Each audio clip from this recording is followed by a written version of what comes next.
Guys, I don't think they can hear, bro. What's up?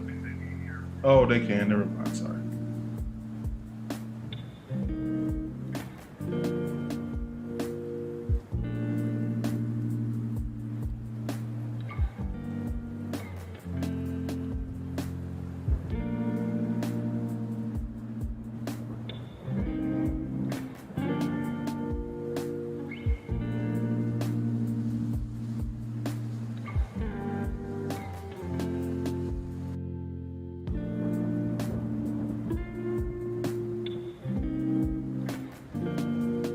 All right, quicks, guys. They say they can only hear the music in my mic. They can't hear your mic.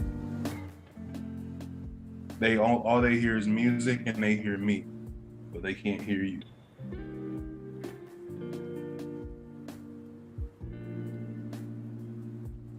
I think they thought you was just vibing out.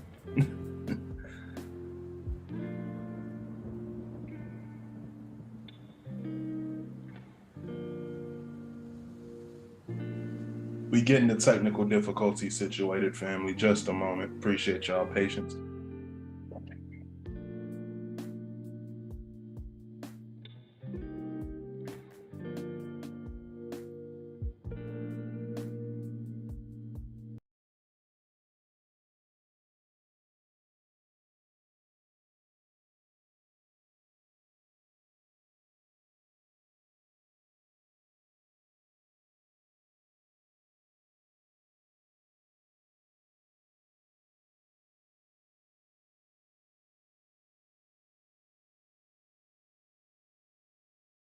Okay, let's test this now. Can y'all hear me? Y'all, listen.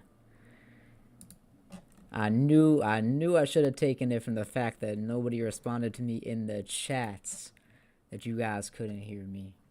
Appreciate my guy Ray for finally picking up on it and being on the call. Otherwise, I would have sat here for an hour and presented to nobody. So this explains the lack of response response I was getting. All right, family, listen. What's going on? We gonna have to start at the top, huh? Y'all really didn't have me this entire time. I love it.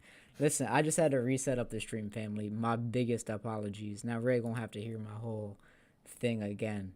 But let's take it back from the top. Let's roll it back.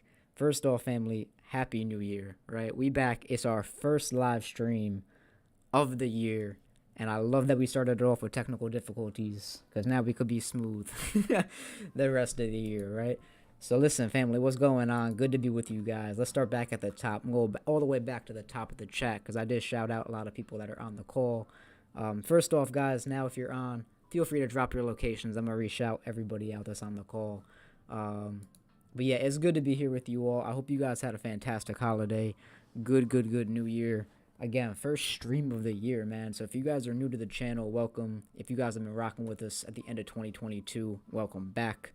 Let me know in the chats too if you guys, right? Are you guys back in the markets? All right. Is this your guys' first day back? Have you guys been back? Right. Give me the updates. Right. Who's already trading? Who's just getting started back for the year? Who set up their goals? All right. Let's hop back into that real quick. Let's see who we got real quick. So, shout out to that boy Cody in the house. Sauce David, Cozy, Tammy. We got Eric in the building. All right, we got a few Erics in the building. Shout out to all of y'all. I swear, I guess some of you guys confused. We got Jose. We got Daniel. All right, we got that boy Cove in the building. Devin in the building. All right, shout out to Tony. Let's see. I see where everybody was saying that they couldn't hear me. Love y'all. All right, let's see what locations we got. We got Houston in the building, Texas, Dallas, Michigan, Nigeria, St. Lucia, Bahamas, Durham, Miami. Eric says he been back trading. He said I wasn't. He said I never left. Let's see. We got Dennis trading. Kim starting back this week. Cozy, same thing. Yeah, I knew getting Cozy off the charts was gonna be difficult. I knew that, man. That man was probably woke up Christmas morning looking for something. Boy was making the market himself. Shout out to you, my guy. I love seeing you on here. Let's see who we got. We got Cody in the building, Tammy. Let's see, we got Cuba in the building. Friday was my first day back. That's an interesting day to come back. Boy said I had to get something in the first week.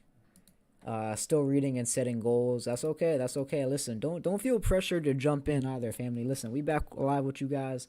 If you guys are not ready, you don't have to jump back into the markets.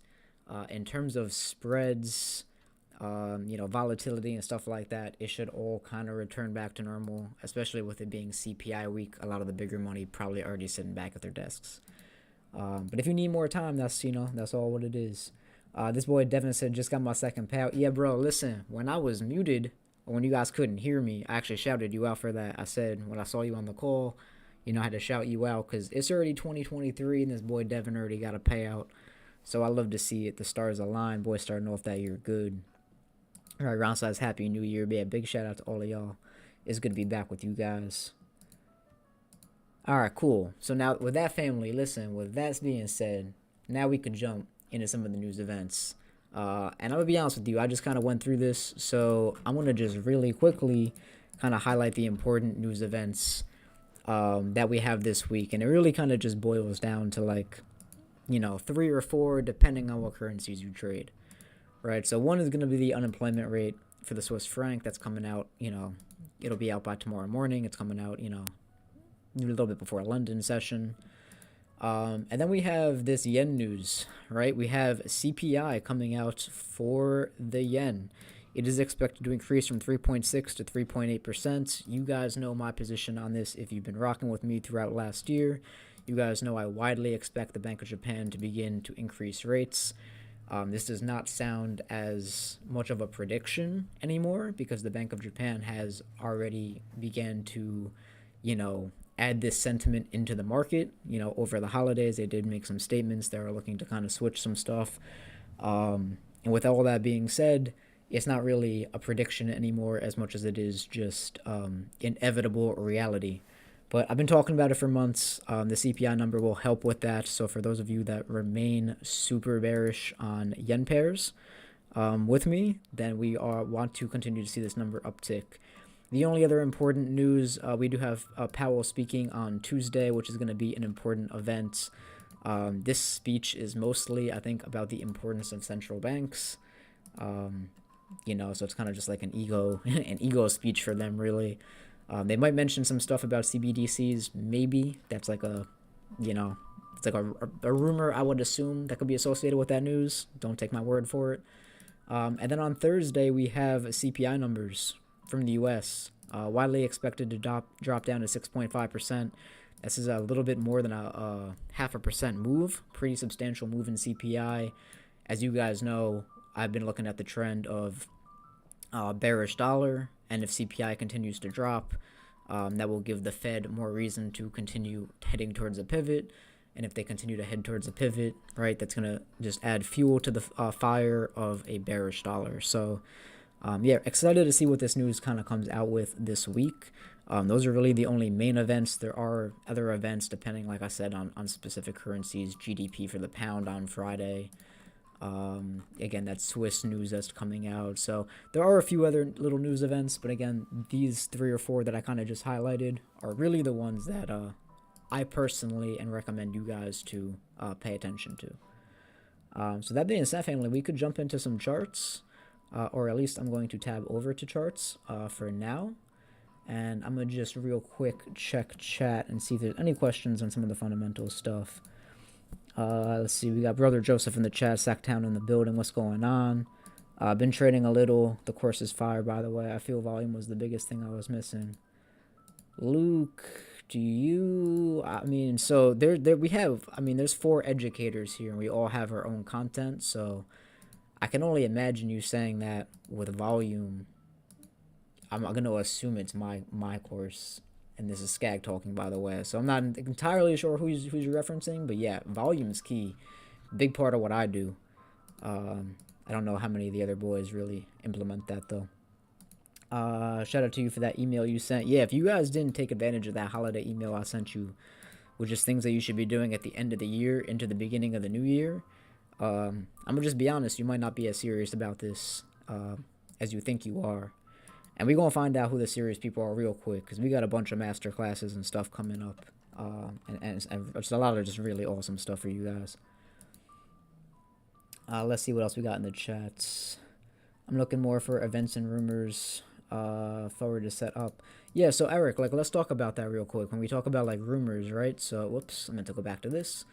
So when we talk about rumors, bro, so it's like, right, so let's talk about what the rumors are for the week, right? Like, let me just turn this down a little bit, because that song is kind of annoying me. Let's talk about what we have for this week, right? So we don't have CPI until Thursday, so technically anything around CPI is still going to be a rumor, right? But if the forecast is 6.5%, which again, this is less rumor and more data-driven forecast, but we're just going to use this as an example, right? So we have news coming out on Thursday. The rumor or the expectation is that it's going to be bearish for the dollar, right? So like you can already make the assumption that into Thursday, leading up into Thursday, that a lot of the bigger money, smarter money is going to position themselves in a way that benefits from a bearish dollar, right? So I wouldn't be surprised, again, into Tuesday, Wednesday, we do see bearish dollar because that's just them building up positions beforehand. And then when the news comes out, pending what the result is, it will either, be overpriced or underpriced based off the news, right? So if it comes out at like 6.8% and it kind of misses the forecast, but the market was playing off the rumor of 6.5, then the US dollar may gain some strength back, even though inflation did technically get better, just because the market over kind of expected what it was looking for. If the number comes out at like 6.2% and it like beats expectations, then of course obviously you're going to continue in that sell-off direction, because now at this point the market has realized it hasn't priced in enough. So you can still play some of these rumors. Again, if you want to tick over into next week and start playing some of next week rumors, that's cool. But you got to understand, they're still going to be playing Thursday. Like even I'm still playing Thursday, right? A lot of my positions support, what we expect to happen on Thursday. So yeah, into Tuesday, Wednesday, you could still play the rumors of these, very, very easily. Let me see what else we have. Volume for sure. Gold up another 1,000,000 pips. Yeah, shout out to you, Cody. I know you're holding my gold signal. New York session been doing the most. Let's see. So I am anticipating a bearish dollar, and I've been trading bearish dollar for a while now. But I do expect the CPI news to support more bearishness in the dollar. Again, if we miss like this forecast is kind of crazy, right? The 7.1 to 6.5, and if that's what the data is, then cool. But the thing with this is like we've already kind of jumped from 8 to 7.7, and from 7.7 we jumped to 7.1. So like we're already jumping about 0.5%. So maybe like again that's why the expectation is so wide, because you already jumped about 0.5%. So the market's just going to assume that it's going to give some sort of similar jump. So it's again forecasting that if it becomes less inflated, then it should be about that 0.5% change. So that's why it's kind of forecasting like that.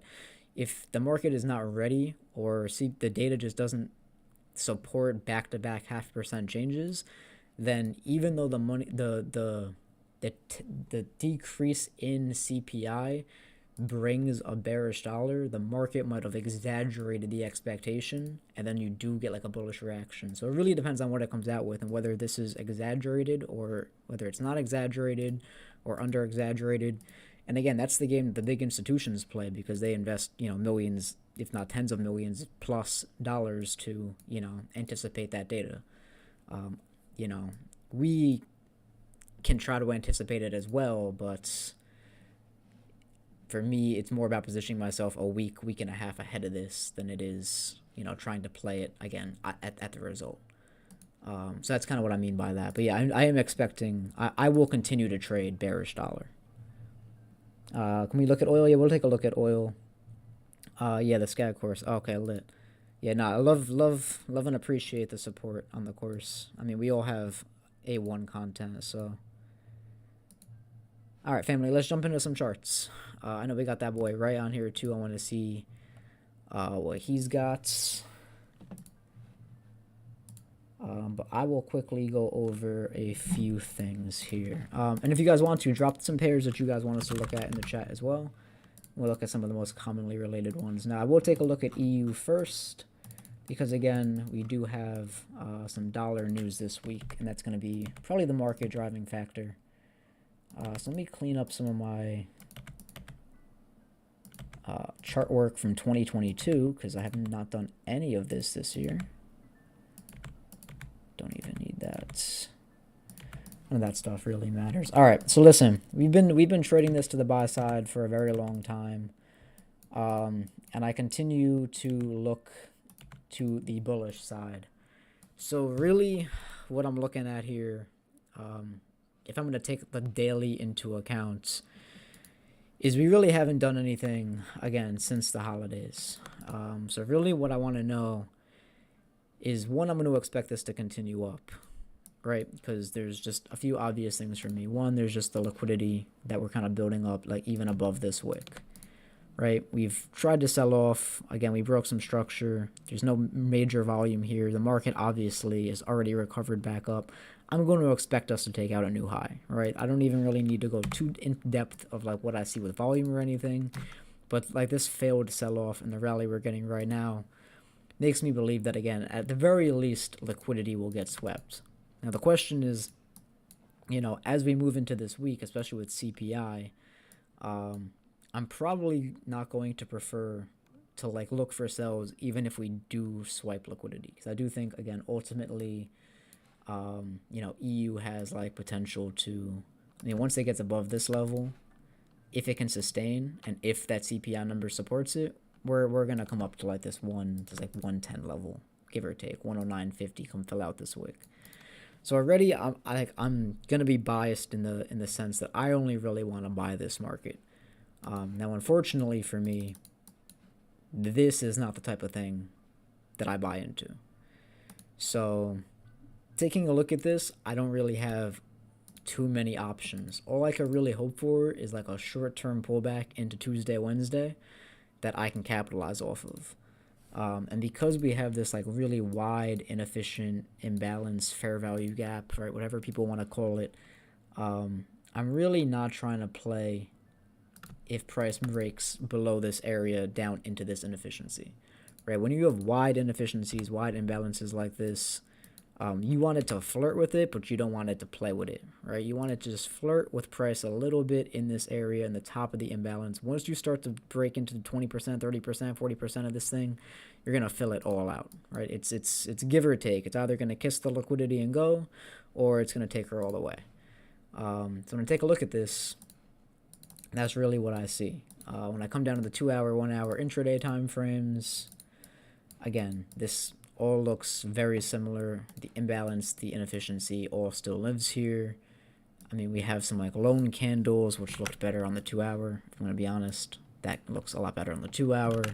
So again, if I'm going to look to buy, where I'm going to do it? I'm going to look to do it under this old demand, right? Under where this old demand kind of rested. So now I'm kind of formulating the idea, okay, maybe if we get a 106.35, maybe I could find a reason to enter. Come down to the 15 minutes.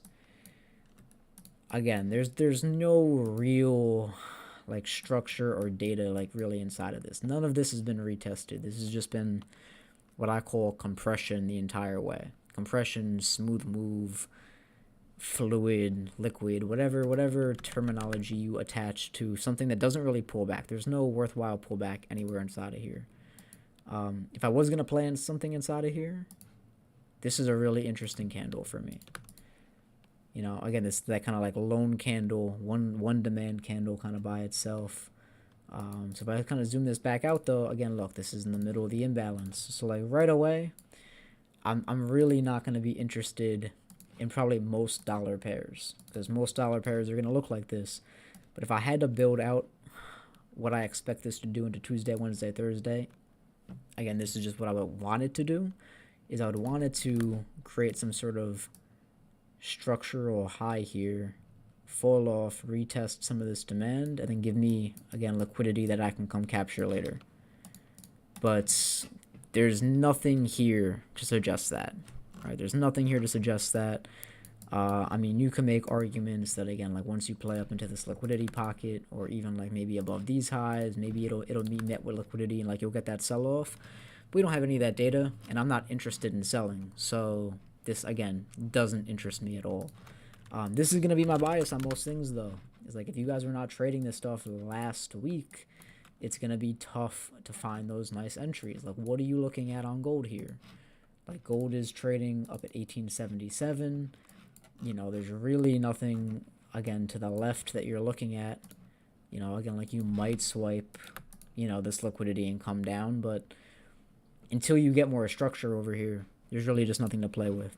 So for those of you that are looking to position yourselves this week on the dollar, I honestly think you just go look at something else, right? I would say you're probably better off looking at yen pairs, looking at something that maybe has better action on it, that didn't end last week in a rampage, and start the week in a rampage. I mean, look at the way gold closed last week, and then look at the way it opens.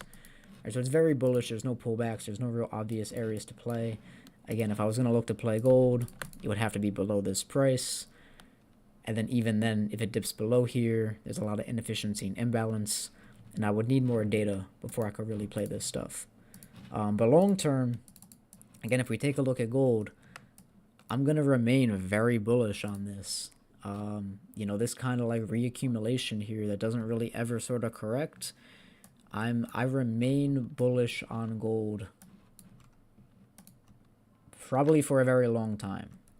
All right, probably for a very long time. When I look at gold on the daily, I know this is like more longer term than people are going to want, but we're at the beginning of the year. I'm trying to give you guys like my really like longer directional bias, but this high and this high after sweeping all of these lows, I mean, this is clear white coffee and reaccumulation.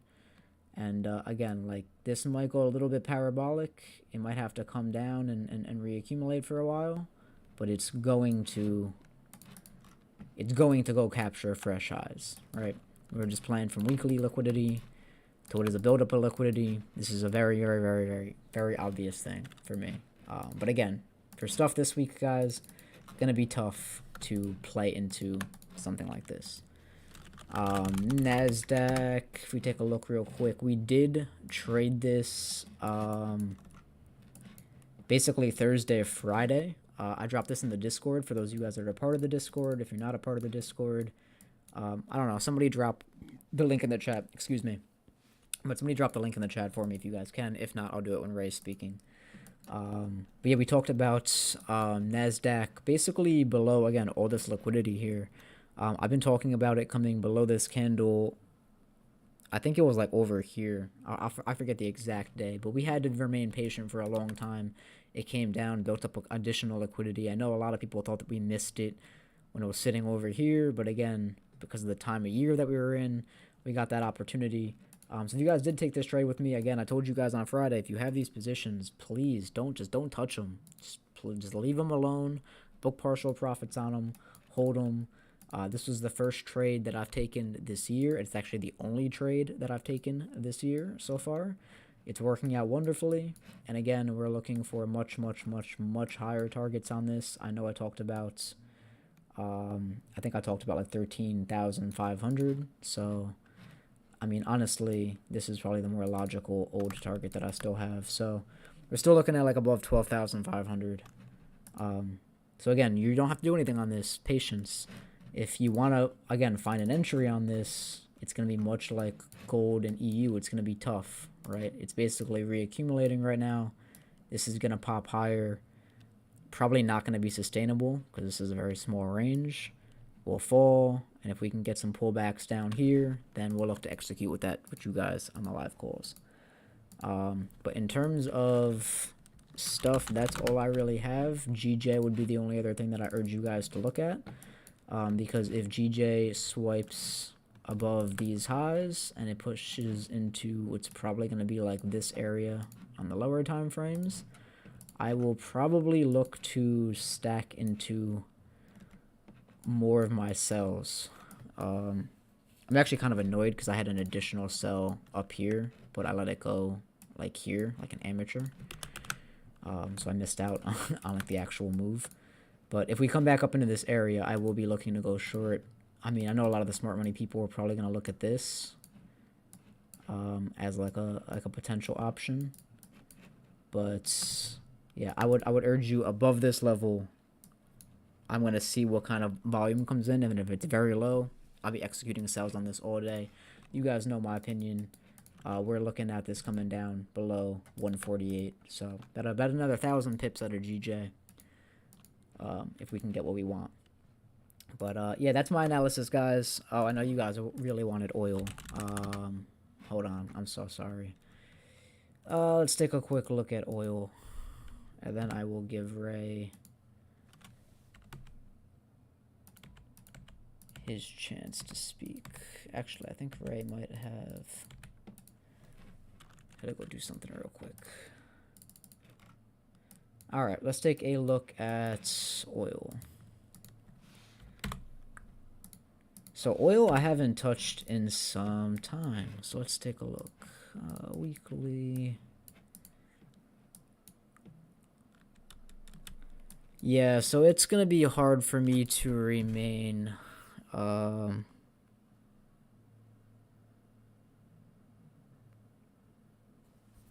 Yeah, it's gonna hard for me to remain bullish on this. Gonna probably head to come take out this reaccumulation.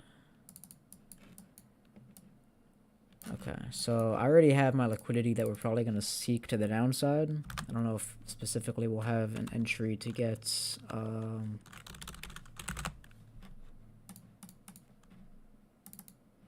No? Did that not go? Okay. Alright, so this is the liquidity I want to trade into. On the daily, let's see if we're ready to make that move, though. So nice redistribution swipe up here. Nice momentum. So distribution markdown. Logically, this should be a redistribution. Logically speaking.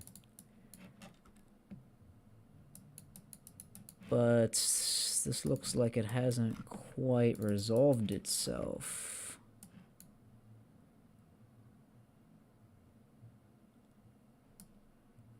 Yeah, we might wanna squeeze this old compression.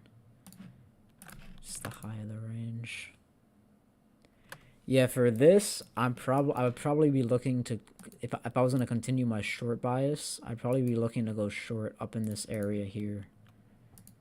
Because this doesn't really look like a resolved range to me, meaning that like even though if you mark this up with like liquidity concepts, you could say like, okay, you captured liquidity here.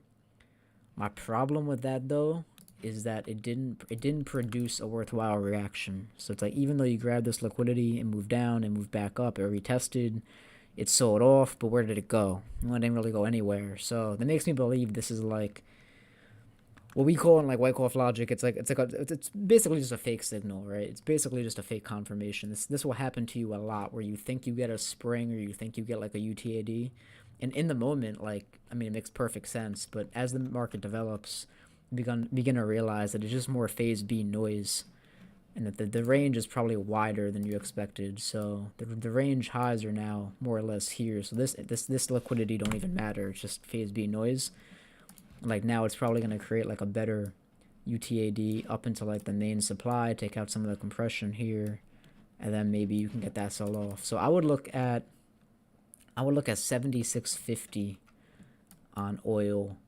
My thing is though, again, this is not like a sell limit, right? You need to look at what happens when it comes up to 76.50, because much like what happens here, you may get something like this where it does come up and it does react, but again, it doesn't break any structure, and then it just ends up coming back up. So we need to see a nice reaction off that level for me to continue riding down sells, but I would rather stay sell side on this because these lows are begging to be taken out.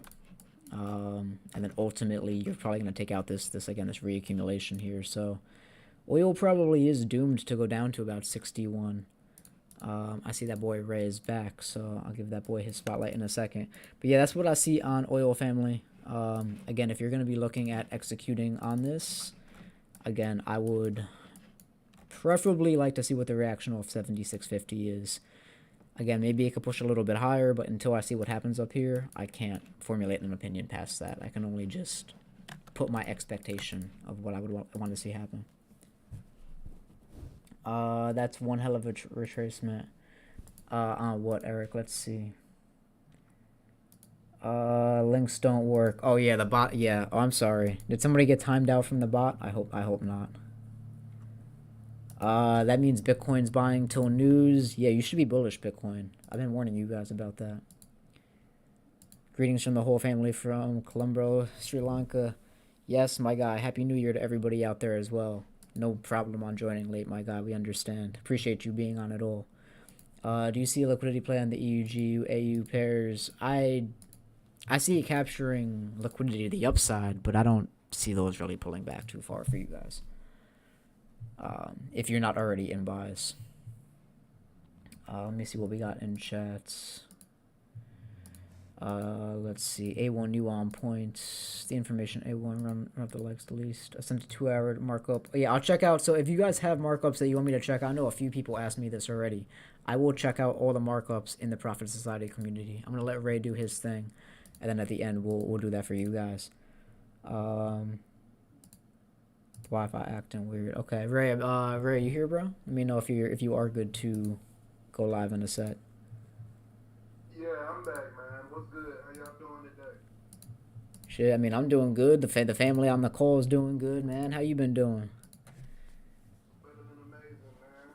Too blessed to be stressed. Ready to make 2023 a year to remember, bro. Yeah, I feel that, man. It's gonna be a big year for a lot of people. Yes, sir. Yes, sir. This boy Devin said that live will be on Nez on Friday was beautiful. Yeah, so I mean, just to kind of show you guys that, I guess what he's referencing in the chat is this very specific action here, where NASDAQ basically sat here and kind of compressed the lows and then forms an actual valid order block, which, again, not to harp on other educators, but again, most people misidentify order blocks all the time, and they call everything an order block, but this is actually a really good example of one. You also had a ton of volume on the retest to this, right? So a ton of volume on the retest into the OB. Beautiful, beautiful, beautiful setup. And then the reaction off of it was just, as you can see, still paying out to this day. But yeah, that's stuff that we talked about in the Discord, man. So if you guys are not in the Discord, make sure you guys hop in there. I will drop the link in the chat in a second. But yeah, it was absolutely beautiful.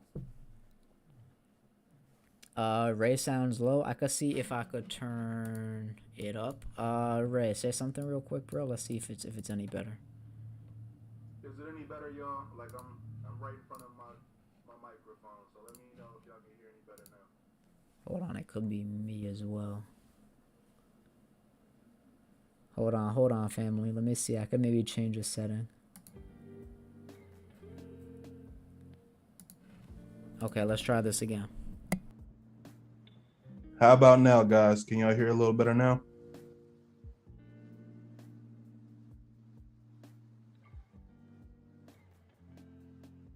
Okay. Was there an echo or anything, family, or is there an echo when I speak?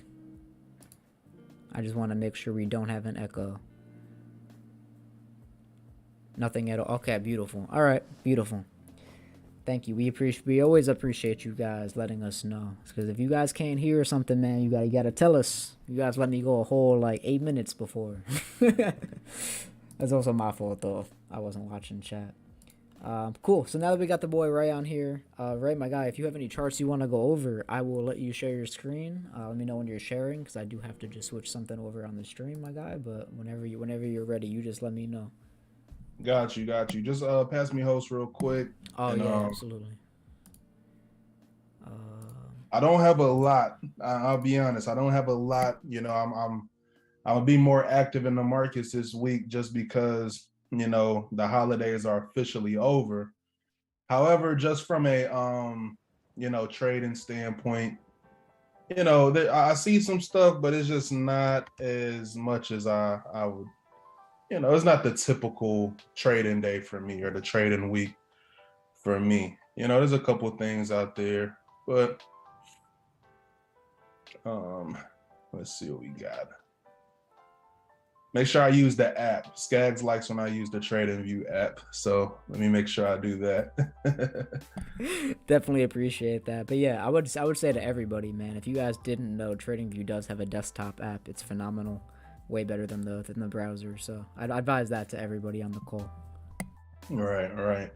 So I kind of stand with you in terms of USD pairs. A lot of them are overextended. So same precedent as Euro USD, GBP USD. I am also bullish. However, just due to the positioning of where these pairs currently are, this just doesn't give me an opportunity to capitalize on it at this particular moment. I still have my box on here from my last Zoom call talking about just the area of consolidation that it's currently in. So just due to that, I am targeting higher areas, similar to you, and pretty much the same with all USD pairs. I will kick it off with USDs because this is typically what I start out with for the year. So in terms of USD CAD, I'm definitely expecting some more bearishness. Maybe we can get something later on. This is still a time away. So if I do get this potential retracement, I would be interested in taking it off of this, buy to sell area, looking for the market to go lower. And that's about all I got for my USD base pairs. But in terms of Euro USD, we're both thinking the same things there. So no need to really waste any time there. And GBP USD is also, it is too high to buy, but it's not in a selling position for me currently. So I decided to take a look at some, slightly different pairs. And one of those pairs was AUD CAD, because whenever the markets are moving weird for me, AUD CAD tends to treat me nice. So for me, I would like to see a very large sell if the market can, get up into this area here. This is an area where, we did actually take external range liquidity and then make significant lower lows. So just with that, I do believe that there's a large area of supply, a strong area of supply rather, in this area. And obviously this is the daily chart. So the zone that I have is refined to the smaller time frame. So, me personally, I would like to take an opportunity there. So, and this is why it's important, just a rule of thumb, guys, to do top-down analysis, because, you want to have your higher time frame zones marked up, and you can get these patterns anywhere in your charts, right? However, where these patterns happen are more important than the pattern itself. So, although I may be looking for a short-term sell, eventually I would like to see the market go up to around 0.94 at least. And once we get to 0.94 on AUD CAD, that's where I will be looking for, opportunity to sell again. Now, this is one of the opportunities that I see. And I'll just go to a lower time frame just to show you guys. So in this low here, we do sweep a little bit of liquidity on the lows before pushing up bullish, right? And even here, we had a series of weak lows form where we snatched the liquidity underneath those weak lows and then push up. We broke highs here, also broke highs here, pushing up into this area of inefficient price. So, I do see this giving me a reaction, but I also see this giving me a potential reaction as well, because it's currently respecting the demand chain. So with that, I am looking for a sell to buy opportunity. And the reason I believe this may hold is because once it comes up to this sell area that I have, I'll be looking for a sell to take out all of these lows here. So, although this is not like the most, pretty buy area in a sense, I am looking at this area to essentially build up even more liquidity here And once we push up into this sell area, that's where it'll take all of it, because there is a lot of money resting underneath this area here. So I'm looking for pretty much a sell to buy to sell on AUD CAD for this whole week. So and obviously this is a best case scenario. I do catch trades like this. However, this is me just forecasting some possibilities, because as we get to the higher time frame, I do see this to be potential right here, where I can risk about 35 pips or so and target about 620. So this is something that, I'm interested in seeing, where we come down here and fill out this area of inefficient price, and we take out all of these weak lows in the process, because, this is a trading range, this is a low, and this, is still finding a high up here. But all of those weak lows that are in between that low and high, this is essentially a big pocket of internal range liquidity. So you kind of just got to be able to train your eyes to see that.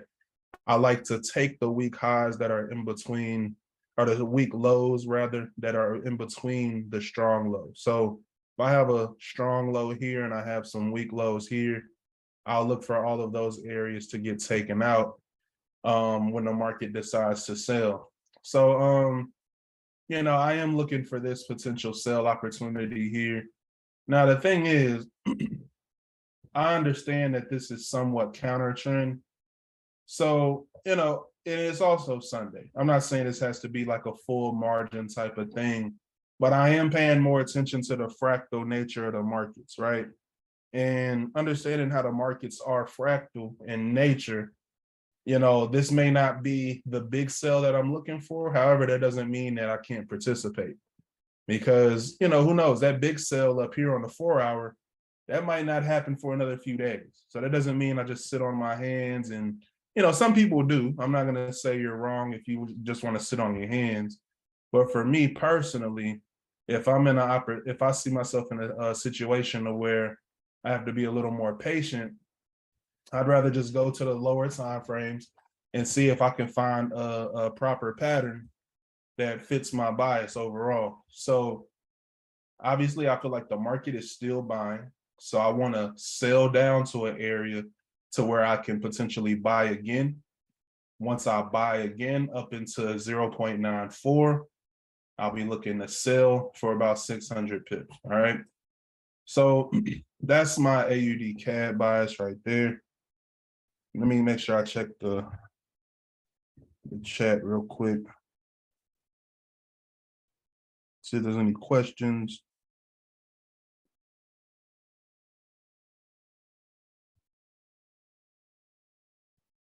Okay. Oh, I see y'all talking about the app.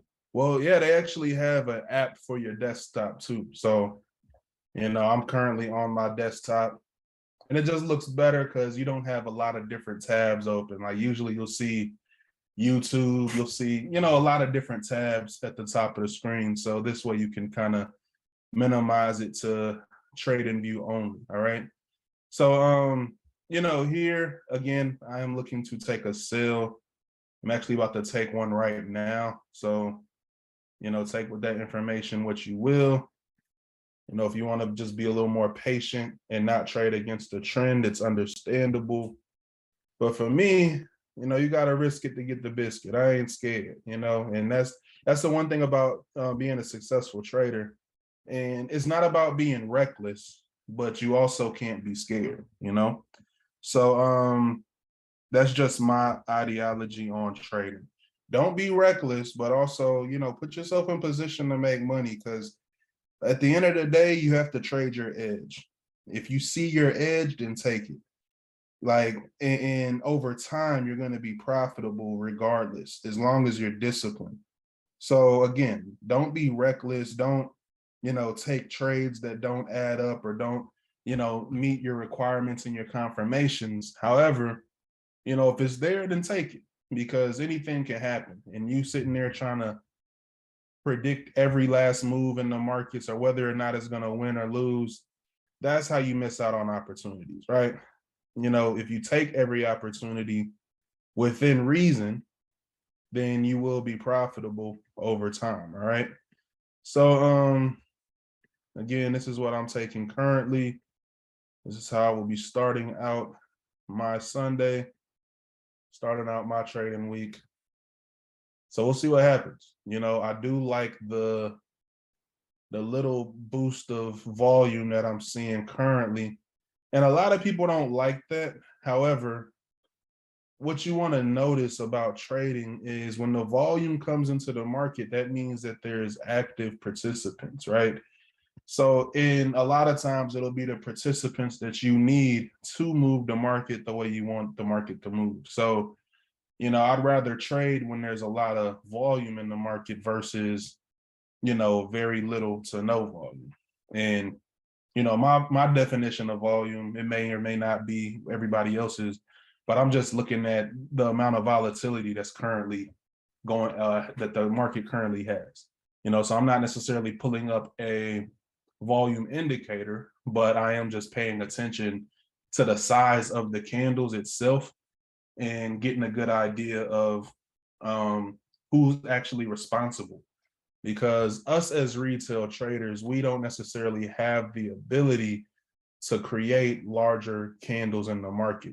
We create these tiny, dojis and stuff like that. But when you see candles with a lot of volume and power behind them, that tells you that somebody is responsible. And those are the people you want to trade with. That's why they say trade with the banks, trade with the institutions, right? So when I see a large impulsive move like that, and I also see a large impulsive move like this, I tell myself that volume is matching volume. And I tell my team that you want to look for the footprints that match each other, right? So you don't want to see a big footprint and a little footprint. You want to see somewhat matching footprints, if that makes sense, right? So now that I see those matching, I'm currently in the trade. I took it like right up here.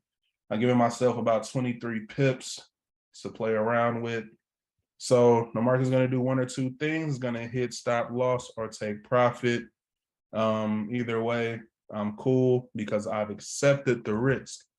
Now, I want everybody to fall in love with accepting the risk. Just because you play a risky game doesn't mean you learned how to accept the risk. So accepting the risk is not caring, essentially. As long as you know you didn't leverage too much of your account, then the rest will handle itself. And this is the part of trading that's the most difficult because it requires you to let go. It requires you to let go of fear, stress, and indecision. And these are the things that are needed and the attitude that is needed to make money in the markets. All right. So that's AUD CAD. Y'all know me. I'm always trading on Sundays. So y'all know I was coming out with something. Let me check the chat real quick. Yo, can I just add something? I want to just have like a little conversation. And Michael, I'll be honest, what I'm about to talk about might go over the heads of some people. It might even go over your head. But I wanna know if you've adopted this kind of logic in your trading. And this is like this comes from old school Wyckoff logic, right? There's very few people that probably even will understand what I'm talking about, but it comes back from like the ticker tape reading days. But when you're looking at price, right, especially you, because you're on like lower time frames, so this matters even more to like you and me. But when you're looking at like price up in those zones, and you're noticing volatility. Do you ever take into account the spread? I don't mean like factoring that into your risk or like whether or not you enter, but I mean like looking at the spread and the behavior of the spread to understand which side of the market is actually active. The spread itself, no. I make sure it's not too large, but No, not for that reason. I mean like looking at like the spread as a signal, like a no, confirmation. no. All right, so let me put haven't you done onto that. some game real quick, bro. And again, this might go over some people's heads, especially if you don't understand the difference between bid and ask price. But when you're looking at these zones, and like you're looking, especially like we're looking at during Asian session, right? The volatility obviously increasing. But when you're looking to push the button, there's something that you could look for in the spread that will determine which side of the market is like being basically more or less suckered into it, because there's always a sucker on one side of the market. So what you do is like when you're looking at like entering on this, you go to the 1 minute, 3 minute, 5 minute, whatever you can do, whatever. Oh well, the 1 minute or 5 minute on MT4. And if you notice the spread flashing on one side, and if you don't know what flashing means, or jumping between two prices while the other side stays stagnant, that's how you know which side of the market is more or less acting off of like emotions rather than money just sitting there. So when you look at Really? when you open your trade screen, you'll see like the blue and the red line, right? If the blue line, which is the ask price, is just flat, like it's not really ticking up, it's not really ticking down, but the bid price is jumping up and down, up and down, up and down, up and down, while the Mm-hmm. blue line's staying flat, that means that the money is sitting on the top side, right? Because the ask is not changing, meaning that um there's no change in price on that side. And if there's a change of price on the bidding side, that means there's less, volume on that side of the market because price is jumping between that, right? Price wouldn't move around if there was enough orders to sustain it.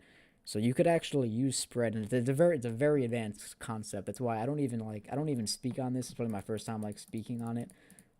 Is why I don't teach it in my course, because like this is like certain stuff, and some people would argue that it doesn't even really matter in Forex because Forex is too liquid and too decentralized to matter. I would say those Mm-hmm. people are really still wrong. They're partially right, but they're wrong. But yeah, you could actually use spread to determine, when volatility is upticking, especially during news events. You can see what side of the market is less liquid by which one has the more volatile price. And again, you can only do that by one, looking at the chart and like actually looking at the bid and ask lines, or even better than that, going into the trade management screen where it actually shows you like the little live graph of the bid and the Mm-hmm. ask price. And again, whichever side of those is more volatile is the less liquid side of the market. And Wow. again, this is probably going to go over a bunch of people's heads. You'd really have to understand like level two data and how an order book works, and the intricacies like behind the scenes of the market to like really, really, really get it. But yeah, it's a little technique that I use, especially when looking at like order blocks and stuff. Because when an order block is forming, more Mm-hmm. times than not, spread will widen. It'll widen to the size of the OB. Again, we're looking at like 1 and 5 minute charts. These obviously not going to apply to a 4 hour. But on those 1 and 5 minute charts, you'll often see that like when the order block is forming, the spread is typically wider, and one side of that spread is more volatile, and that's the side that's going to lose the battle inside that liquidity. Yeah, again, very very much more advanced stuff. I'm sure it went over a bunch of people's heads. Some people really think that I'm absolutely nuts in thinking that even matters. But for those of you that study old school Wyckoff logic and like ticker tape readers, you'd actually know it's a very well documented um, way to determine what side of the market has more power. That's very interesting, man. Like that's actually Can you show? Somebody asked me if I could show it. I can't show it because TradingView doesn't show you spread because it's not a broker. Or they will. I mean, I'm sure they could show you spread if they wanted to, but they don't. They only show you the bid price. They never show you the ask price. So like when you go on MT4 and you look at your chart, assuming you have the ask price line on, there's two price lines: one that you buy at, one that you sell at, because that's how bid and ask works. But on TradingView, it only shows you the bid price, which is why some people always like, oh, well, it hit my entry on TradingView, but my broker didn't put me in. It's like, well, yeah, because TradingView doesn't account for spread in any capacity. So we can't really show it on here. I will try to find like a live example next time I actually notice it happening, and I'll try to like do a screen recording on my phone to show you. Again, it's a very very advanced concept. You Even if I showed it to you, it would, unless you understand the how a market actually works and how an order book works, it's a little bit more difficult to understand. But yeah, nonetheless, that's a very interesting concept. I've actually never actually thought about that, bro. Like in my all of my years of trading. So and it's crazy. Like I said, shout out to you, bro. I always learn something new. And I always tell the story when I first saw your charts, because you was trading longer than me. I remember you was seeing your charts when I first got started trading. And I was like, bro, what are you putting on your charts? What is all of this nonsense? Like, and then as I really started to understand, the true moves of the market, I was like, man, Skaggs is actually on to something. So, it's kind of like you always come with something else, bro. Even when I thought yeah, I I mean had you it's all just like figured out. I've always been curious if other people like take spread into account. 'Cause I mean, spread is again it forms candles. If the spread widens, that creates price action. I mean, Hmm. that's what the price action is based off of. But yeah, it's some people would really like anybody that knew Wyckoff as deep as I did and like studied tape reading would probably argue again that it's probably pointless to do in Forex, but there are the circumstances where it's very obvious. It's actually very obvious in crypto. Crypto is like if you notice it on like Ethereum or Bitcoin, that's really a market where it can matter. But again, advanced Hmm. stuff. Well, as you guys hang out, you'll see all the little tips and tricks. Again, you don't need that to be successful by any means. It's just something you learn after you are already successful. Right, right. That's what I'm Definitely. talking about. So yeah, I will take that into consideration, man. I definitely appreciate you for that sauce. And again, y'all apply that as well as you see fit, man. So like I said, man, I'm back in the markets just due to the fact that it's the second week of the year and I can't sit on my hands forever. And but everything hasn't taken form quite yet. So I'm proceeding with caution, but I do want to, participate in things that I see, reasonable opportunities in, so that way I can benefit. However, it's not going to be a very heavy week for me. I've only actually taken two trades this week. One of them was here, or this year, I should say, my bad. I took a trade here. I took a sell, and I closed some partials, and it took me out. Took a sell out of this point of interest here, and then I caught this one as well. So I'm starting the year off pretty solid considering the circumstances, but my typical pairs aren't really moving quite yet. So, I'm pretty much trading lightly right now. I'd be interested in USD CAD if I can get a retracement this week. But outside of that, man, I'm pretty much looking at AUD CAD, nothing on Euro, nothing on GBP, not even anything on indices. So I'll be looking at AUD CAD outside of that. Yeah, I feel you. I'm in the same boat. The only thing I'm looking at is probably the yen pairs and maybe oil if it can give me what I want. Mm-hmm. Um, I mean, as you guys know, I mean I'm riding Ethereum long. I'm in EU long, which is now plus 1100 pips give or take. Gold again, multiple thousand pip trade. This second entries might even be up 1,000 by now. Um, yeah, Nasdaq. I'm still in. As you guys know, we took more entries on Friday. So yeah, it's just like I'm in the same boat, bro. Like a lot of stuff, Like there's no reason to rush the year. We got a lot of year left. We only 8 days in, so Where'd you get in gold, bro? 357 days. You Uh, still you still holding gold from down here? yeah, so I have two positions. I have a position from there, which is more or less like 1640, I think, something like that. I can open up MT4, but it's right on that like little wick after it moved up. Yeah, like 1643, I think is my actual entry. And then we also bought it on December 23rd, because I told everybody it was going to rally into the new year. Because again, I saw all that compression. Basically, like it just kept like if you look how aggressive gold kept moving down in that range, like look at all those like sell moves, bro. Those were all very aggressive sell moves, and not a single one of them was sustainable. So on Right. December 23rd, I was like, yeah, we just gonna buy this because it's not gonna find sellers. So yeah, that's another I don't know another 700 pips or so from December 23rd. That's something, man. Yeah, Yeah, she's smooth. We're you're gonna we're gonna awesome at exit holding. those new ones though as it comes and captures us liquidity. Like those second entries are not gonna hold probably. Right, You know, right, right. like you saw on like AUD CAD, like there is some potential that some stuff spills over for a couple weeks. Mm-hmm, Just a matter mm-hmm. of hitting the supply that's strong enough to cause it. Definitely, definitely. Yeah, that's crazy, Um, man. You're a master at holding those, and I call you a position trader because you got swing traders. They hold their trades for a few days, maybe a couple of weeks, but position traders, they catch the entire cycle. You'll be in a trade for an entire quarter. if you need to be. So I've been holding my EU and original gold positions and Nasdaq positions since September 23rd or something like that. right, So yeah, yeah, it's I been can't even I it's can't even call you a swing yeah. trader anymore, bro. You're Yeah, a position it is trader. yeah, you're not wrong. I mean, I've Yeah. officially rolled over. This is my first time rolling over a trade that I've had over a month into a new calendar year. So, Wow, um, wow. Yeah, man. yeah. I'm trying to get like you this year, bro. Because you know me, I like my lower time frame. I get it over with, quick and painless. Like I want to know the same day what my reward is gonna be, or the same week. But I mean, I feel that that's I do a definitely a healthy goal of balance of mine. both, bro. Hmm. I did see that we got brother Joseph just signed up as a super student on the YouTube channel. So shout out to you, my guy. We appreciate you.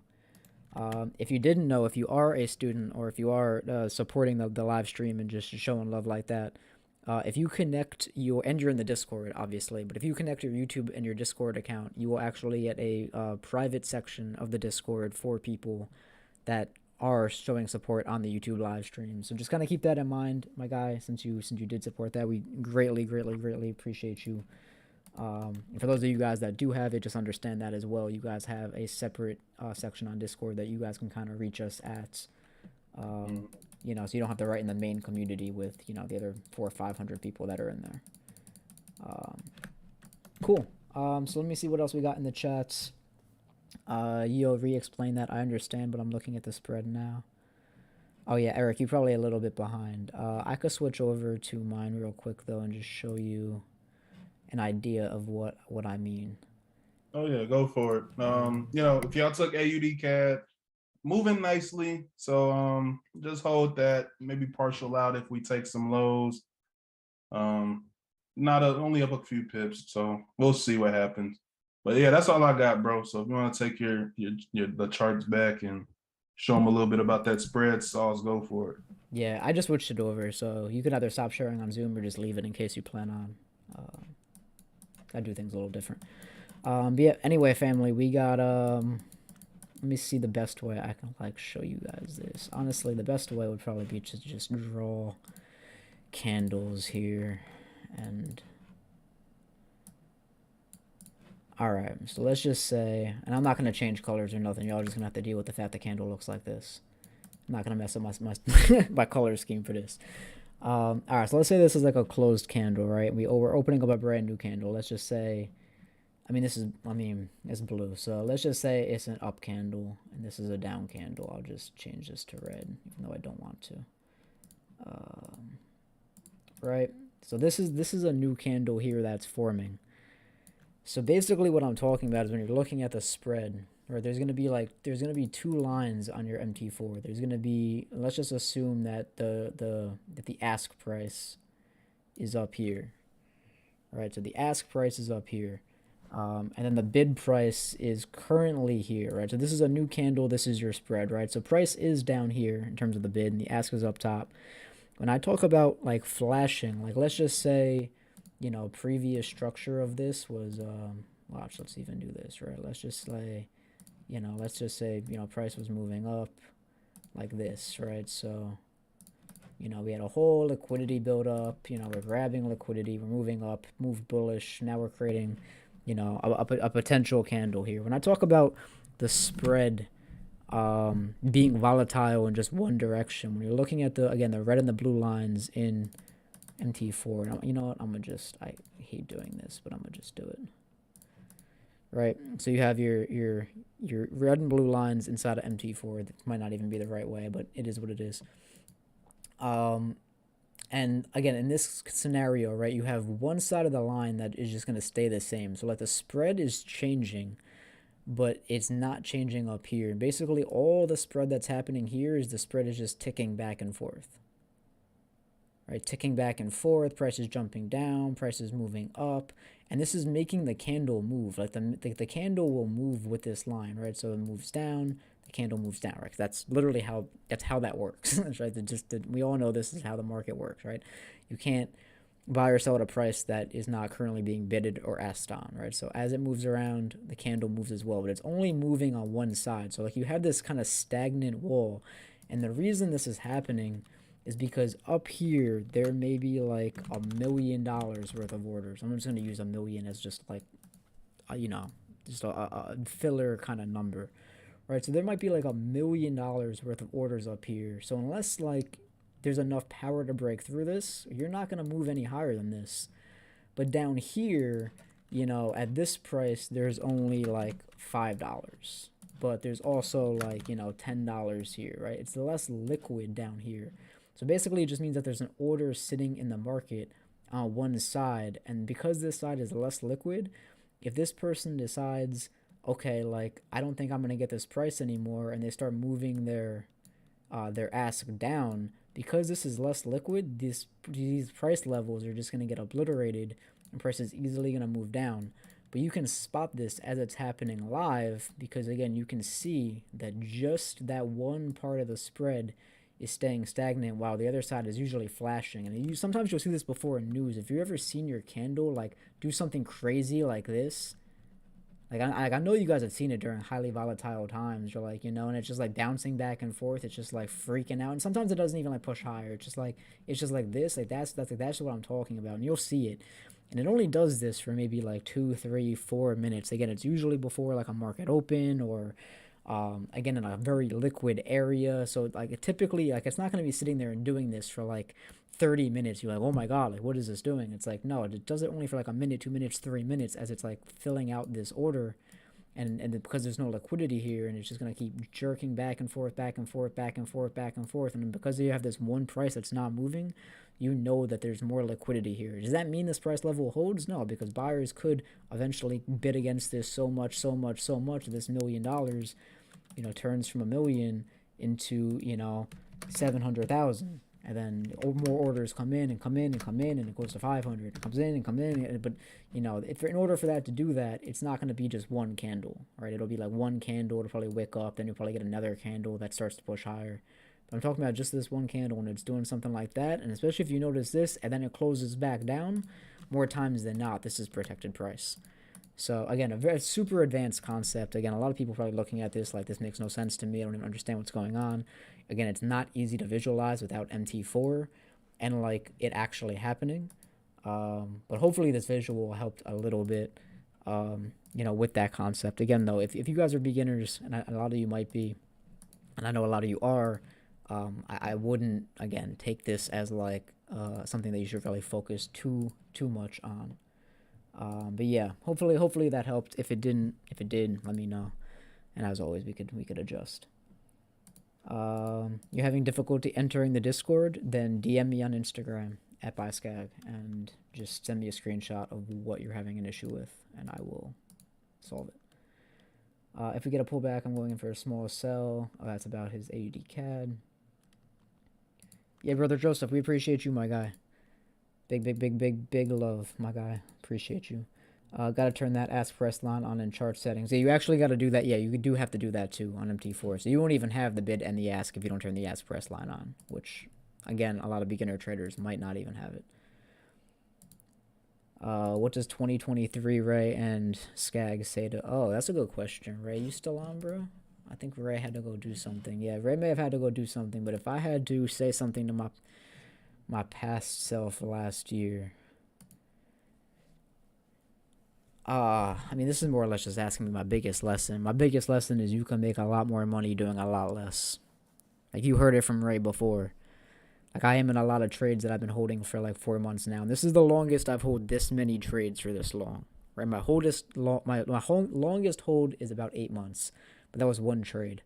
Now we're 4 months in, and there's like 5 trades. And almost all of them are up 1,000 pips or more. Which is a slight flex. I know someone's gonna say it, but it is.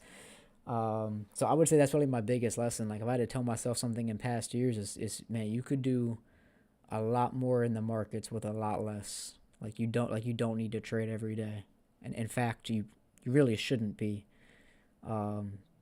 You know, so you could do a lot more with a lot less. That doesn't mean every trade has to be a swing trade, but that means you could definitely accomplish stuff with 2-3 trades a week. And that's what I used to do anyway, was just 2-3 trades a week.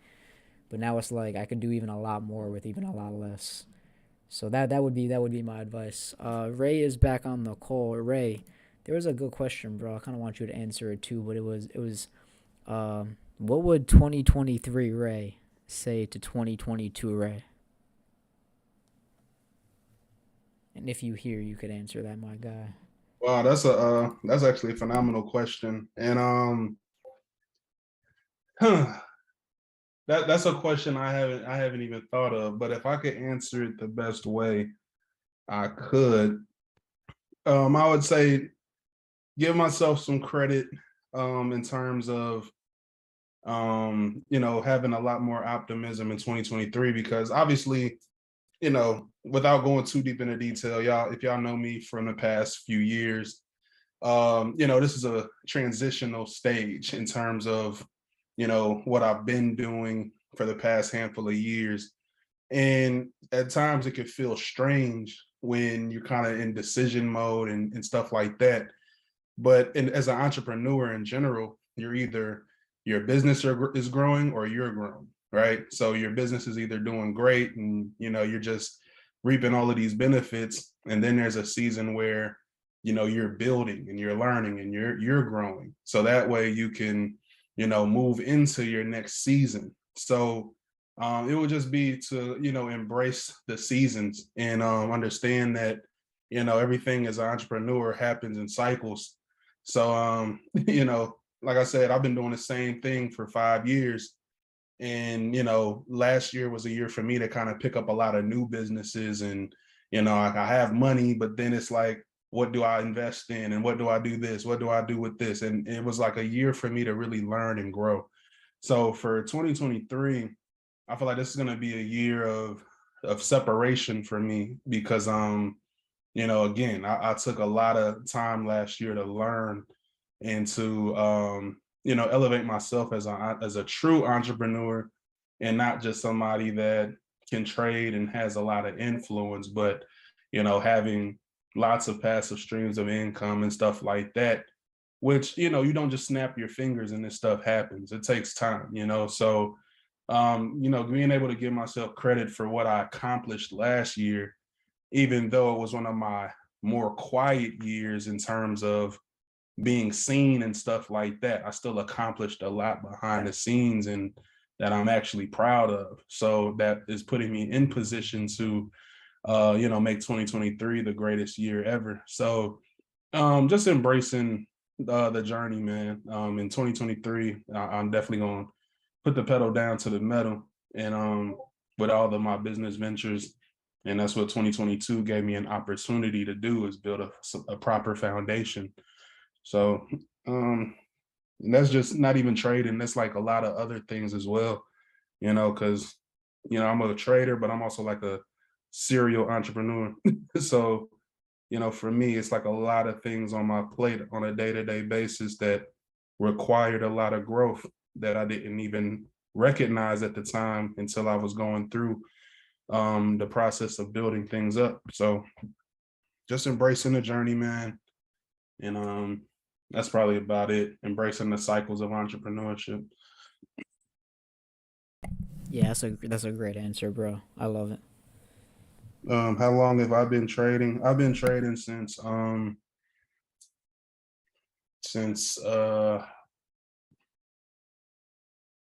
it's been like 5 years now. Yeah, it's like 5.5 years now for me. Yeah, I was going to say it definitely feels like 5 to 6. Yeah, probably closer to 6. Yeah, So definitely. it'll be like 6 years this summer.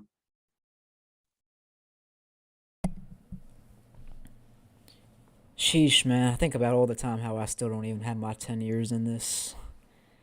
I really remember being like my first year in and like being so in love with it that I was like, yo, could you imagine when we're 10 years in this and like what the success is going to look like? I still got like 2 years before I hit that mark.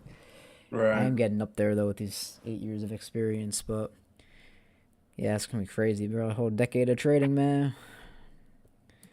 Till And I it's hit the so worth it, bro. grave. It's Well, so not till worth I hit the grave. I'll probably end up. Eventually, you hit a level where trading does become like less.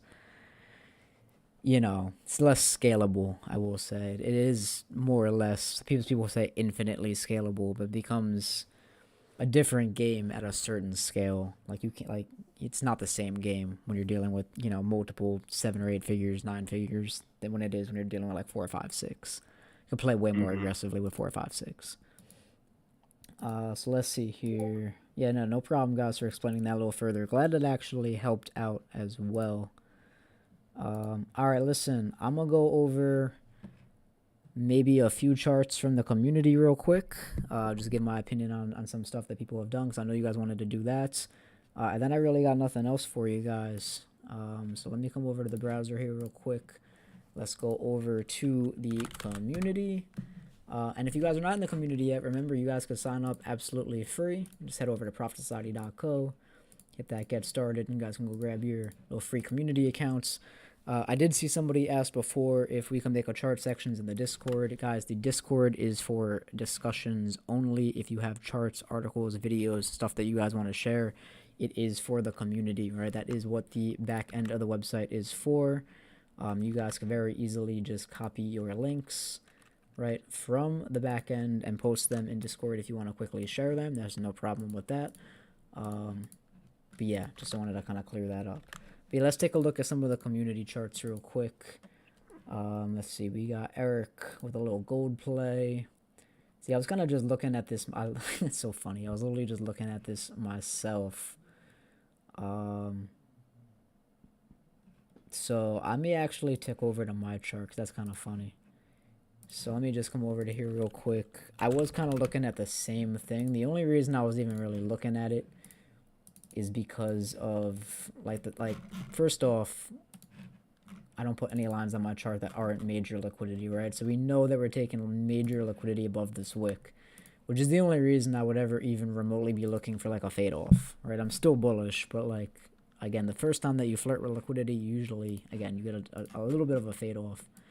And then we did form like this, you know, potential little like 15-minute OB. So yeah, the idea was like, you know what, maybe you can like sell, you know, ideally this candle would have retested this. That's why I kind of have my doubts as well. But I was looking at the same thing. Again, like maybe this holds, but again, there's not really much volume in the market. So it's possible what we're looking at right now is an interesting idea. But like, again, there's like order blocks only matter when they sweep liquidity. And I know this is sweeping higher time frame liquidity, but like it would be better if this built up liquidity here, like lower time frame, and then took it again and then formed, you know, something like just the one sweep is like kind of you know, kind of sus to me.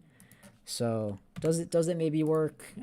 Potentially, but I was exploring like the same little bit of a degenerate idea.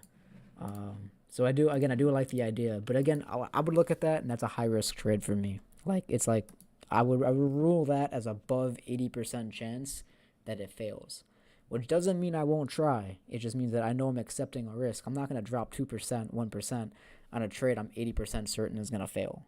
Will I drop 0.15%? 0.30%? Yeah, maybe. So let's see. Eric's also got some other stuff here on oil. I love that you guys adopt my emoji strategy. I love it. I do like this, actually. It's got the Wyckoff stuff in, selling climax AR, ST, that's all accurate. Selling climax indicated by the peak volume. The AR is just the reaction, automatic reaction. This is more of like a type 3, type 4, so the lower ST makes sense. Again, these are UTs, but not worth marking, but again, just retests the AR. The ST phase B. So the real question is this an ST phase B? Because if that's what you're saying this is, then you're automatically assuming this is an accumulation. Otherwise, this has to be like a sign of weakness phase B. So usually the safest thing to do is just type ST phase B / sign of weakness phase B with a question mark, because you don't actually know how this is going to play out yet. You could have your suspicions, you could have your reasons for, again, executing off of this if it's a little higher risk of a trade. But I would again remind yourself of both, because remember the way that I looked at this suggests that, again, you know, this could potentially be a redistribution. So, you know, this could be a sign of weakness that ends up spilling over. Interesting idea though. You know, again, a few reasons why I don't lean towards the accumulation idea with this. again, is like the reactions off the ST phase B don't even warrant you know, a little bit of an increase in the upthrust. There's no increase in buying volume. There is just the liquidity grab here with some of the inefficiency. So do I like this? Yeah, but I think I do like this below this wick. I don't know if I would enter right here. I'd probably enter more in your zone where the actual box is. More inside of here. Again, this is debatably strong. Like for me, this is not really that strong. Again, because the reaction from here didn't even produce a new high. So I would be careful. You know, I think maybe you do get this. I just don't know how far it's going to go. So I would be, again, I like the idea. The way you set up the idea, though, is very, very much in tune with the way I would set it up. I'm just letting you know about the little things that I would change to maybe think that the bias isn't, strictly speaking, perfect. In the realm of possibility, yes. But you should also mark up things that are, you know, when they're questionable, you shouldn't have it in stone. That's why when you're on my charts, you see me put question marks on a lot of things, because it's like, I suspect it to be this. It doesn't mean it is this, though. But no, I love it, bro. I absolutely love the progress that I see. Some other people said they posted charts, but I don't see them. Yeah, this is the holiday nonsense. So yeah, I don't know if anybody else is going to be posting a chart, but that's all I really see from this past weekend. But shout out to you, my guy. Those are definitely logic-oriented charts for sure. Let me just pop back into the chat real quick.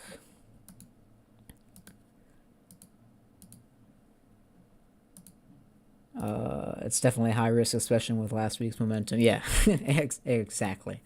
But some of the high-risk trades were low-key some of the best performing ones. So don't let that discourage you. Remember, like the fact if it's high risk, the fact if you have a trade and you know that it's an 80% chance of failure, again, that doesn't mean you don't take the trade. It just means you don't risk your normal risk on it. You should still put like half risk, 0.25% risk on that trade to see how it works out and to see how you would handle your emotions of that loss. And you should still go through the full process of it if it meets all your execution criteria. And the only thing is that it's like, okay, it meets a lot of criteria, but it's not perfect. That's okay. Not every trade is going to be perfect. The ones that are perfect, yeah, those are the ones that you can, you know, go back to your normal risk for, or in some cases maybe even, you know, go a little bit more aggressive on the risk. So remember that's when we say high risk or low risk, we're just really talking about the percent of chance of failure, and then that's an idea that we're gonna go and adjust our max risk per position on, which is again something that most traders don't do. They just blindly drop lot sizes on everything. That's a point. Yes, you've read. I should have continued reading. He said that's a 0.25% idea. Exactly, bro. Love it. How do you define an OB? So an OB, I mean, it depends on what kind of question you want. Like if you're asking like the technical definition, it's a protected level of price action. And it's protected because there's so much money sitting at that price level. It's kind of what I was talking about before. It's like $1 million order. Obviously in the Forex market, it's way more than $1 million. But it's a big order that is quite literally blocking the average volume. So it's basically when an order is sitting in the market and the average daily volume wouldn't be able to break past that level. It's what we call protected price. Now, there are certain things that I define as an order block that most people don't, which I think perfectly refines it to give you a higher chance of success.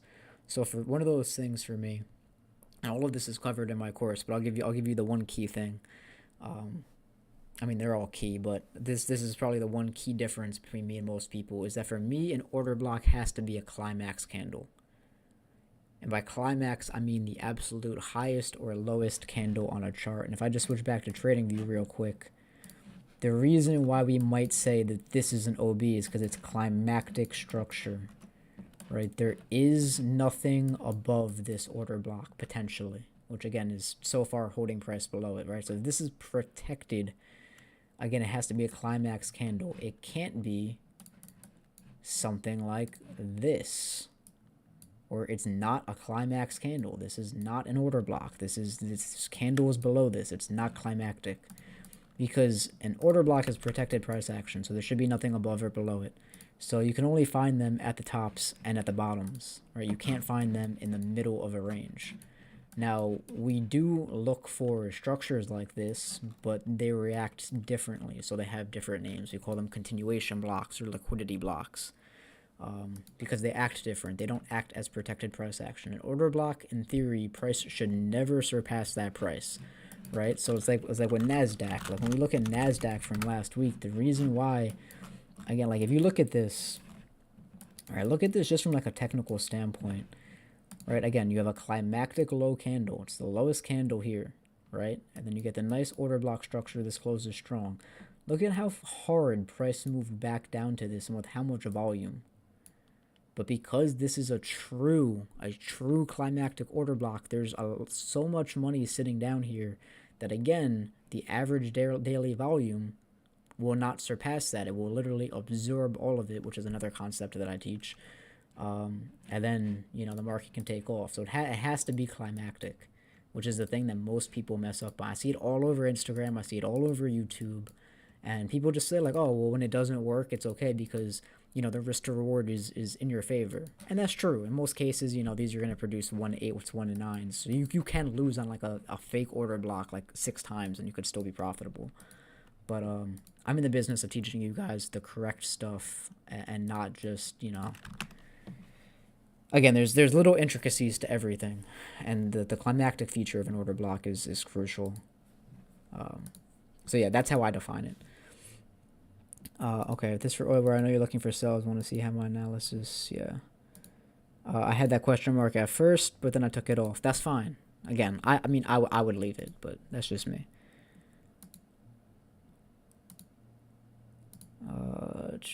Let's see. Lucas asked, what do you guys look for when choosing a broker? Let's not get started on brokers. There's a broker, again, most of these brokers are the same. That's what you just need to understand. There's not much difference between these. 99% of these brokers all are white labeled from the same company. There is no difference. The only difference is the owner. They're all registered in the same spot. They all offer the same leverage. They all have the same minimum deposit. They all more or less have the same spreads. They all more or less offer all the same stuff. They all more or less have the same contract sizes. They all more or less charge you the same swap. They all more or less only use Bitcoin for deposits and withdrawals. They all more or less have the same exact website layout. They're the same things. It's hard to find a broker that hasn't been white labeled to all hell these days. So really take your pick. Again, one that I use frequently that, again, we you know, support and talk about all the time is Prosperity Forex. That's what we use. That's what I use. So the company, you know, uses. There's a few other that we use. You know, Abel will give you his opinions. Ray uses somebody different. We all use somebody different. But, you know, again, they're 95% of them are the same thing. So yeah, that's that.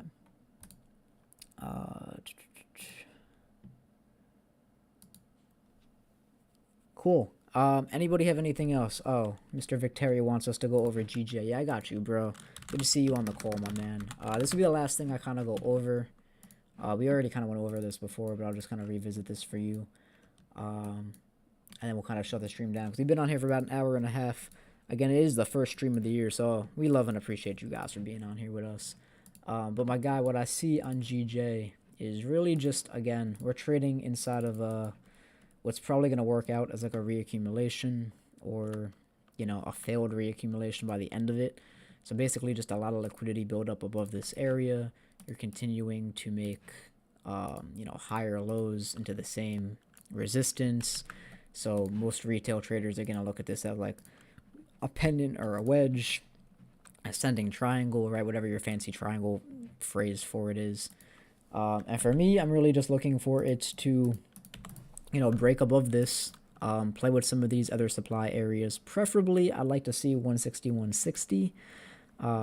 Honestly, we could fall kind of short. We could definitely fall into this like 160, you know, 50 area. Really depends on how volatile GJ wants to be. You know, she had some really nice movements, so her kind of average daily pip range has been a little kind of wonky. It looks like it's kind of slowing down a little bit, so asking for this high might be like later in the week type stuff. But yeah, from there, I would be looking to probably continue to the short side. Let me just make sure I'm not like misreading this somehow, because this did grab liquidity here, huh? Yeah, and I'm still bullish a lot of things. I mean, yeah, we're going to see how it responds to this. I really need to see the volume on this. If this breaks out higher on low volume, I'm probably going to look for a reason to fade it, because I do want to remain short on this. We also have yen news this week, so I would not be surprised to see if that yen news does push us. Because remember, the sentiment is shifting. What happened here, guys, is the Bank of Japan signaling that they are preparing to begin to rate hikes. Hike rates. I always do that. So with them signaling that, it's, I will only look to the sell side on this thing. I have no interest in buying these pairs, even if it means taking a bunch of losses. I heard people say regarding p-booking, what does that mean exactly? Yeah, so there's basically two ways of two things that a broker can do. There's actually a few things a broker can do, but it's typically divided into A booking and B booking. A booking means that they're essentially pushing your orders through, which means that they're actually executing off of your orders and there's actually something going through. And B booking means they're basically taking the opposite of your trades. They're actually betting against you. So in one of them, the broker is actually supporting you and pushing your trades all the way up the desk. The other version of that is they're like collecting your orders, but they're not really pushing them through to anybody because they know that you're probably not going to be successful anyway.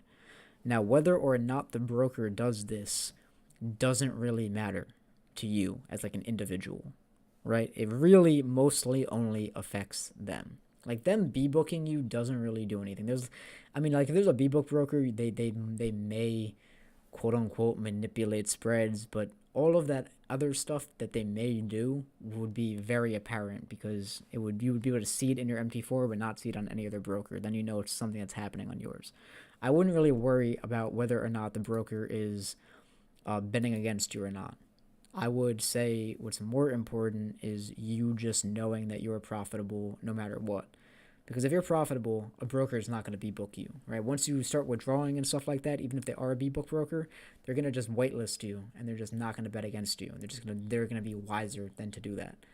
I wouldn't worry about that too much. Most of these brokers, again, are white labeled, so it's not even really on the broker. It's more on the LPs and people funding them, which are not the same people that own them. It might sound like a stupid question. I'm barely new to the... No, it's not. It's absolutely not a stupid question. Again, though, I wouldn't stress over it too much. I would focus on honing your skills. And if you notice anything specifically like wonky, feel free to message me on Instagram or any of us message the company Instagram. We'll be more than happy to check it out and make sure you're good. But for those of you guys that use Prosperity Forex, if you guys are having issues, just let me know and we'll get them resolved. Cool. So listen, family, that's all I got. Ray, I don't know if you have anything that you want to say before we hop off, man, but I appreciate y'all for joining us for the first stream of 2023. We have some exciting announcements coming up. Keep an eye on your email. If you guys are a part of the community, stay active in the Discords. I do have more giveaways to do in the Discord. We're going to give away some memberships, some discount codes for stuff, some private sessions, some private one-on-ones maybe. So where do you join Discord here? I got you with the link right now. So there's two things you have to do to join the Discord family. Just to kind of let you guys know, because just joining the Discord will not be enough. But if you want the Discord link, it is... I have to sign into chat. I'm streaming live. How am I not signed in? Alright, so there's the Discord link. But you guys are going to have to pop on over to our website and connect your account. So you will have to, and the instructions are in the Discord, you will have to pop over to this page, profitsociety.co/Discord. You will have to connect your account to get the community role. The Discord community is only for people that, have a free account on the actual website. And then once you have that, you'll actually be able to see the Discord stuff. And then, of course, if you have somebody's course, you guys can get the course connections as well. You won't even see this, though, if you don't have a course. But, yeah, make sure you guys do the membership connections. If you connect and the bot doesn't give you the role, just disconnect and reconnect, and it'll update. You guys have issues, DM me. But listen, family, that's all I got for you today. With that being said, this is your boy Skag. On behalf of Profit Society, I'm going to kick the music up and let you guys filter out. We will be live trading this week, Tuesday, Wednesday, Thursday, right here live on YouTube around 8 a.m. Eastern Standard Time. I will catch you guys then. And as always, stay blessed, stay logical, stay profitable.